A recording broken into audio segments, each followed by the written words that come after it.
सभी जनों को नमस्कार प्रणाम। आज बुधवार का दिन है। आज हम गीता का अध्ययन करते हैं। आज हम गीता के अध्याय 2 के श्लोक लेकर 68 से लेके 68 से लेके 72 तक का अध्ययन करेंगे और उसके बाद हमारा अध्याय 2 समाप्त हो जाएगा। तो आइए इसको शुरू करते हैं।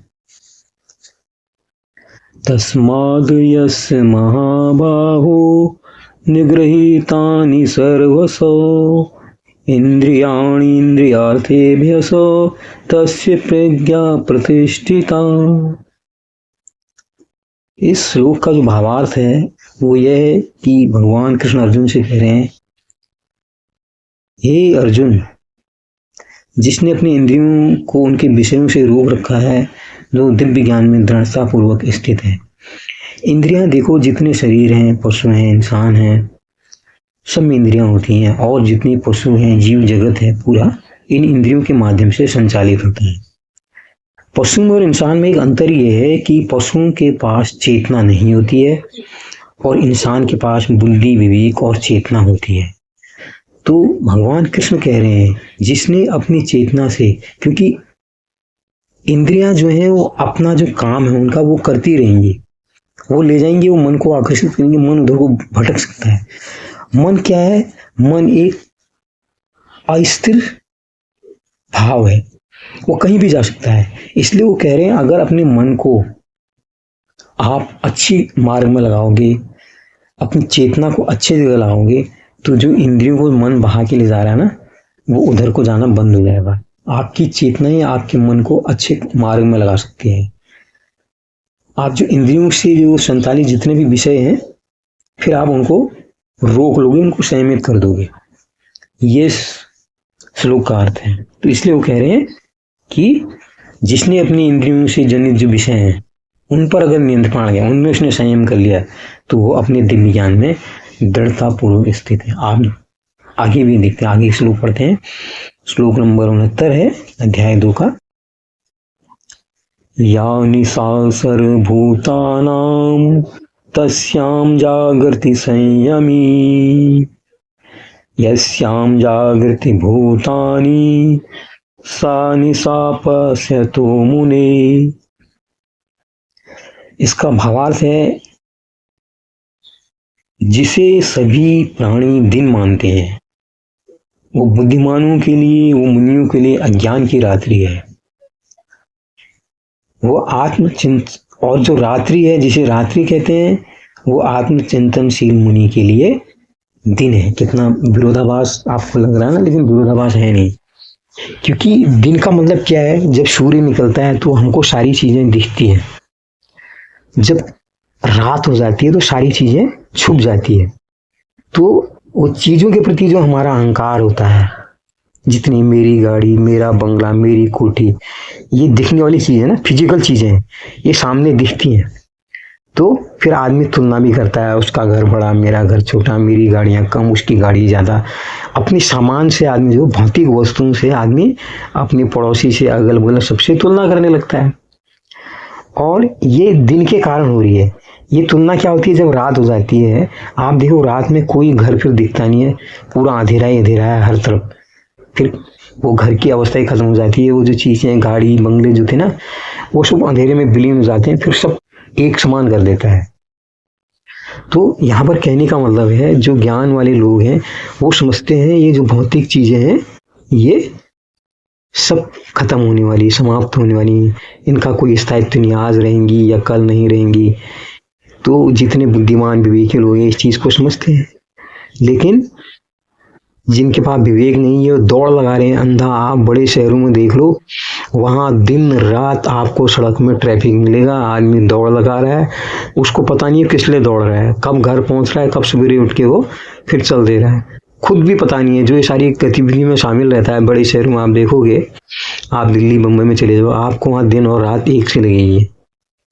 क्यों? क्योंकि वो अविवेकी लोग हैं। तो इसलिए जो चिंतक है, जो मुनि है, वो जब चेतना से सारी चीजें समझता है तो फिर उसको अंतर ये समझ में आ जाता है, ये दौड़ की फालतू की दौड़ में क्यों लगाऊं?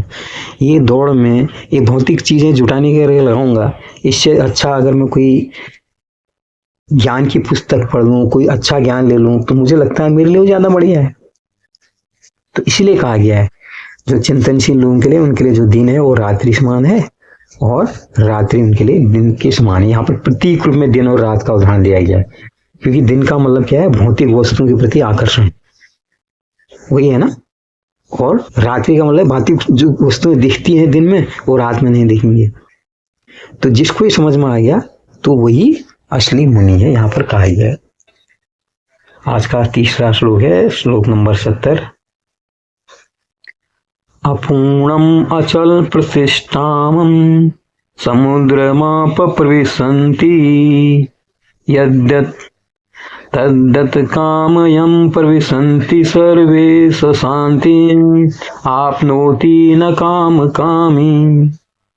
अपूर्णं चल प्रतिष्ठां समुद्र आप प्रविशन्ति यद्दत् तद्दत् कामयं प्रविशन्ति सर्वे स्वशांतिम् आपनोति न काम कामी। यहाँ पर इसका भावार्थ है, जिस प्रकार नदियों के जल प्रवाह से समुद्र अविचलित रहता है, उसी प्रकार से मुनि अपने चारों ओर वांछित वस्तुओं के प्रवाह के बावजूद अविचल रहता है, वही शांति प्राप्त करता है, न कि वह व्यक्ति जो इच्छाओं को संतुष्ट करने का प्रयास करता है। कितना बढ़िया एक उदाहरण है हमने, ये तो देखो कोई बुद्धिमान ज्ञानी लोग ही ऐसा उदाहरण दे सकते हैं। यहाँ पर समुद्र के तरीके से बताया, समुद्र में असंख्य नदियां गिरती हैं, कल कल छल छल करती है, पूरे समुद्र में जाती हैं, और समुद्र में जाती है वो नदियों का जो अस्तित्व है वो खत्म हो जाता है। समुद्र जो है अपने बिल्कुल शांत उससे प्रवाहित रहता है। कितनी नदियां आपने भी देखा होगा शोरगुल करते पूरी समा जाती हैं, और फिर जो समुद्र है कुछ भी हलचल नहीं होती, उसके तल में भी हलचल नहीं होती है, इतनी असंख्य नदियां गिरने के बावजूद। वो भी बारिश के टाइम में भी जब छलाछल बाढ़ आती है, कितनी भयंकर, जाता कहाँ सारा पानी, जाता तो समुद्र में है, लेकिन समुद्र का कोई प्रवाह में, कोई उसके तल में कोई अंतर नहीं आता। इसलिए वो कहते हैं कि ऐसे ही जो मुनि लोग हैं, तो अपने चारों ओर कितना सामान जुड़ जाए उनको कोई फर्क नहीं पड़ता है, वो अविचलित भाव से रहते हैं। उनको पता है कि सारी चीजें क्या हैं, ये तो नश्वर हैं, खुद जो देह है, जो शरीर है वो नश्वर है, तो इन चीजों के प्रति आकर्षित क्यों होना। उनको ही दिव्य ज्ञान की अनुभूति ही होगी, जिससे वो अंतर पता लगा लें, जो भाग दौड़ पूरा चल रहा है उसके प्रति वो एकदम अविचलित रहती हैं। जैसे आपने देखा विदेशों में देखो कितना है, जैसे आप कहते हो डेवलप कंट्री, विकसित देश कहते हो, या यूरोप के जितने देश विकसित हैं, लेकिन फिर भी वहाँ उनके अंदर शांति नहीं है, कोई नशा कर रहा है, कोई कुछ कर रहा है।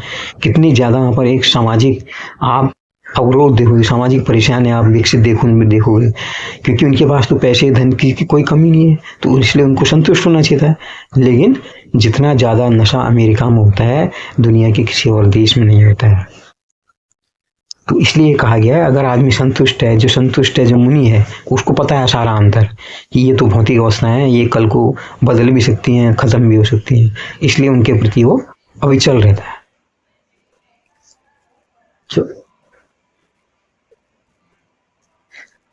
अब आज का श्लोक नंबर 71 है, विहाय कामान्य सर्वान् पुमाश्च चरति निष्प्रह निर्ममो निरहंकारो सौ शांतिम धिगच्छति। वो व्यक्ति जो समस्त इच्छाओं का त्याग कर देता है, जो लोभ स्वामित्व अहंकार की भावना से मुक्त रहता है, उसको शांति प्राप्त होती है। झगड़े क्यों होते हैं, प्रॉपर्टी के झगड़े, विवाद के झगड़े, इसीलिए तो होते हैं ना, कि आदमी को इन चीजों के बारे में कुछ भी पता नहीं होता। अहंकार, वो कहता है नहीं मैं क्यों छोड़ूं, उसमें स्वामित्व की भावना आती है, फिर अहंकार बड़ा होता है, आदमी अपने को ज्यादा ज्ञानी समझता है दूसरे की तुलना में, दूसरे को बिल्कुल भी सुनता नहीं है उसकी बातें, तो आदमी का जो अहंकार होता है उससे झगड़ा करवाता है। और जो स्वामित्व की भावना है, ये मेरा ये तेरा है, ये भी बड़ी खतरनाक है। जब शांति की भावना भी हमारे अंदर में रहती है तो हम अंतर करना शुरू कर देते हैं, और इस अंतर के कारण कलेश पैदा होते हैं, फिर आदमी झगड़ा करता है। जितने ये दंगे फसाद, जो धार्मिक उन्माद आप देखते हो, क्यों होते हैं, ये क्योंकि आदमी के अंदर अहंकार है, आदमी के अंदर क्रोध है, वो कहता है मेरा धर्म बड़ा है, वो कहता है मेरा धर्म बड़ा है, इसलिए तो लड़ाई होती है। धर्म का अर्थ पता है नहीं किसी को। धर्म तो क्या है, आदमी के अंदर क्रोध अहंकार लोभ को खत्म करने का नाम है, लेकिन धर्म को अभी उल्टा समझ गया है। धर्म अभी जो है स्वामित्व को अहंकार को झगड़ा बढ़ाने का माध्यम इसमें बना दिया है। या तो लोग धर्म को समझ नहीं पा रहे हैं, या जो धर्म की व्याख्या क्या रहे हैं वो सही ढंग से वो अपने पालन करवाने को बता ही नहीं रहे हैं। तो ये मनुष्य का धर्म नहीं है। इसलिए यहाँ पर कहा गया है वो सबसे शांति प्राप्त करता है जिसके अंदर स्वामित्व की झगड़े की अहंकार के भाव जिसके अंदर मिटा लिए अपने अंदर से, समझ लो उसको शांति प्राप्त। तो जो अध्याय 2 सांख्य योग का जो श्लोक है 72वां श्लोक है, जो अंतिम श्लोक है इस अध्याय का, आइए उसको पढ़ लेते हैं। ऐसा ब्राह्मी स्थिति पार्थ नैनं प्राप विमुह्यति स्तुत्स्याम। ऐसा ब्राह्मी स्थिति पार्थ नैनं प्राप विमुह्यति स्तुत्स्याम। अंतकाले अपि ब्रह्म निर्वाणं मृच्छति। आत्मज्ञानी आत्मा की ऐसी अवस्था होती है, इसका भावार्थ है आत्मज्ञानी आत्मा की ऐसी अवस्था होती है कि उसे प्राप्त करने के बाद मनुष्य कभी भी मोह में नहीं पड़ता। मृत्यु के समय भी इस चेतना में स्थित होने पर वह जन्म मृत्यु के चक्र से मुक्त होकर भगवान के परम धाम को प्राप्त हो जाता है। तो जो हम पुनर्जन्म और ये सब कहते हैं वो क्या है, अगर आपके अंदर की कामना खत्म नहीं हुई, कामना बनी रही, तो वो आपकी इच्छाओं का किसी और रूप में उसका पुनर्जन्म हो जाएगा। इसलिए कह रहे हैं कि अगर ये सारे भाव आपने छोड़ दिए, ये सारे विषय अगर आपने छोड़ दिए हैं, तो उसके बाद आपकी आत्मा स्थिर हो जाएगी। आत्मा फिर सोचेगी नहीं, उसके लिए फिर लाभ हानि जोड़ भाग तेरा मेरा ये सारी चीजें छूट जाएंगी। और जब निश्चित तौर पर छूटेंगी तो फिर आप स्थिर हो जाओगे, फिर ये भाव आपका आजीवन रहेगा। इसलिए आप देखो जितने जो ऋषि मुनि होते हैं उनको आसन दे के उनको बिल्कुल बढ़िया करके एकदम उनकी जो होती है अंतिम संस्कार इस तरह से किया जाता है। उनके चेहरों के आपके भाव उनके चेहरों में बिल्कुल भी पीड़ा नहीं होती, जितने मुनि ऋषि मुनि सब होते हैं।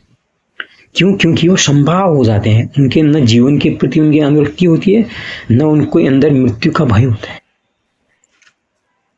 तो इसलिए ऐसे ऋषि मुनियों के ऐसे संतों को कहा जाता है कि उनको फिर जन्म चक्र की उससे मुक्ति मिल जाती है और प्रभु के धाम को प्राप्त कर लेते हैं। तो ये थी आज की विवेचना। अगले बुधवार को हम फिर और अध्ययन करेंगे आगे के श्लोकों का गीता श्री गीता जी के।